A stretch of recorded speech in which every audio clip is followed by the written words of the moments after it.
Hi.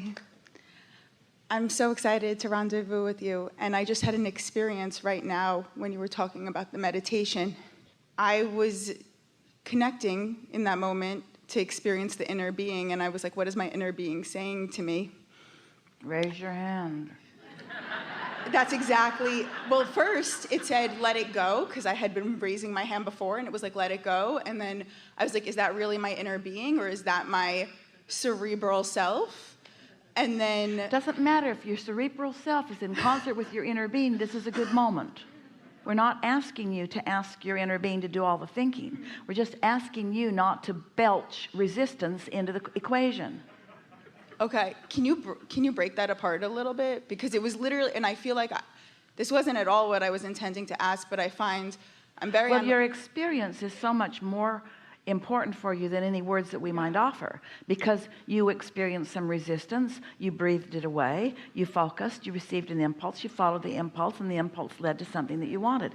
So you just demonstrated for yourself alignment, not great alignment, better alignment, getting what you want. And it was like in a second. Yeah, that's the way it is. That's why timing is so good.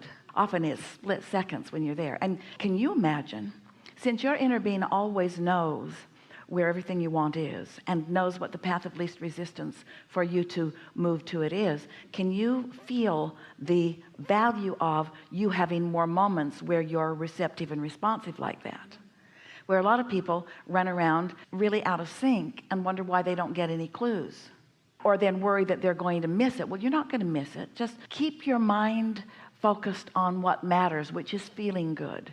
We don't want any of you to be running around the planet with your dominant intent be, gotta hook up with the inner being, gotta hook up with the inner being, gotta hook up with the inner being. Because unless you're doing that thing you do, you are hooked up with your inner being. Unless you're fussing over something or mad at something or making a big deal out of something. In other words, unless you're doing those things that don't feel good, you are in sync with your inner being.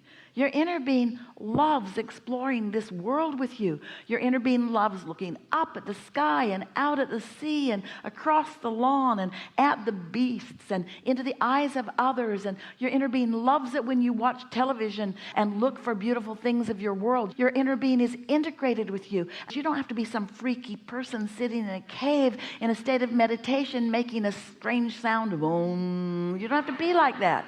You just have to know that your inner being exists, and knowing that your inner being is a strong vibe, and know that your inner being is aware of you, and knowing that your inner being is always flowing to you.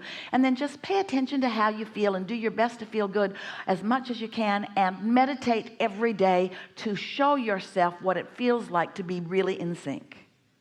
And then have fun with it. Don't make a big deal about it. None of us are sitting around, oh, they're going to meditation class. Now we'll be able to talk to them more. There's none of that going on, because if you're not available, somebody else is. There are birds flapping around everywhere that will do anything we ask them to do. Squirrels and dogs and beasts of all manner. If we really want to see something, we look through the eyes of a fly, really good fly eyes. If we really want to smell something, we don't smell through you. You're limited. We smell through your dog. Your dog has really, really good ability to smell and hear. Oh, if we really want to hear something, if we really want the physical sensation of smelling or hearing, you don't translate those vibrations as well. But if we want emotional viewpoints of the world, you're our people. And there's nothing more interesting to us than what you care about, because you are the leading edge of creation. So you've been out here banging around with each other, causing an expansion of the universe. And we revel in the expanded universe that you've created. But oh, are we ever eager for you to get in on the expanded universe that you've created? Nothing is more thrilling to us than for you to catch a glimpse in a moment of timing of something that you've been asking for, and to consciously know it. It just doesn't get any better than that. You know, when you've heard a really good joke and you just can't wait for somebody to share it with, or you've seen a really good quote somewhere, or something has really moved you in a strong way and you just want to offer it to someone else. Well, that's what we all feel like, because we've seen into your vortex. We know what's there. We're over the moon about what you've already created, and we can't wait for you, well, we're not impatient, for you to find a glimpse into it, you say. Helpful? Yes. And? I had so many questions about different areas of my life, but right now it feels frivolous to ask them. Because every question you have access to in the moment answers that are responding to right where you are on your path. The other day, Esther was driving with her daughter Tracy, and they were going into a part of San Antonio that Esther was not familiar with. And they've been there a few times, and Esther usually drives and Tracy usually tells her where to turn. And Esther is laughing because they had just been there the day before, and Esther couldn't remember what the route was. And so Esther said, now tell me what my exit is. And Tracy said, your exit is Hildebrand. And Esther said, all right, don't tell me anything else till I get there. Because she knew if Tracy says Hildebrand, then you're going to take a right, then you're going to take another right, then you're going to take a left, then you're going to... Esther's not going to hold all of that, and you don't need to hold all of that. You've got guidance from your inner being who knows right where you are, and you got to know the path of least resistance is a changing thing. The path of least resistance changes because there are other factors that are affecting it. And so if you're tuned into live guidance, do you need to hold a bunch of stuff in your conscious mind? You don't, but you got to trust your live guidance. So if I feel that I need the additional guidance, I'm also introducing the dual end, which is the doubt. Now, wait a minute. Say that again. If I feel like I need additional guidance. What do you mean additional guidance? So like if I needed to know where I'm going after Hildebrand, like where else I'm going, all of the steps, how I'm going to get. You're too far ahead.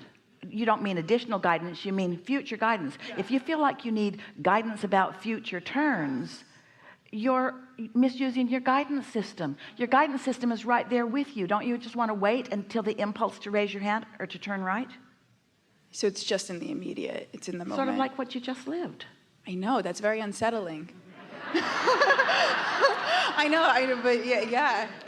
Well, there's nothing wrong with having a general idea where you're going. Anything that soothes you and makes you feel better is a good idea. We're not saying just get out of bed and stumble into the world and say, my inner being will figure it out and hopefully I'll hear them. That's not what we're saying at all. You're wanting to find this perfect balance between your intentions. You see, you like the feeling of your hands in the clay.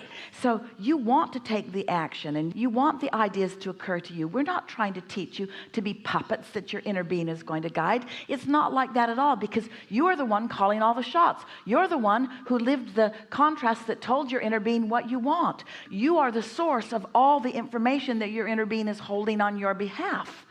Just learn to use your guidance system in the way that works best for you. And the way that works best for you is to, as much as possible, be in an attitude or mood of satisfaction. If you're in a mood of anxiety, you're not going to hear, even if your inner being knows. If you're in a mood of anger, you're not going to hear, even since your inner being knows. So you want to be in that place of hearing. Well, what's the place of hearing? Satisfied. Satisfied and more. Satisfied and eager and appreciative and in love and eager and playful and fun and frisky. All of those moods are in the vibrational range of your inner being. And so it's not a hard thing. But as humans, you've trained yourself to be so solemn and serious. My inner being is not being playful with me. My inner being wants me to be serious about this deliberate creation, because after all, I'm here to save the planet. No, you're not. Planet does not need to be saved. You're not here to prove anything to anyone. You're here to create your reality with the help of infinite intelligence and a source of goodness beyond our ability to describe it. That's why you're here. Okay. Thank you. Yeah. Thank you so much. Yeah.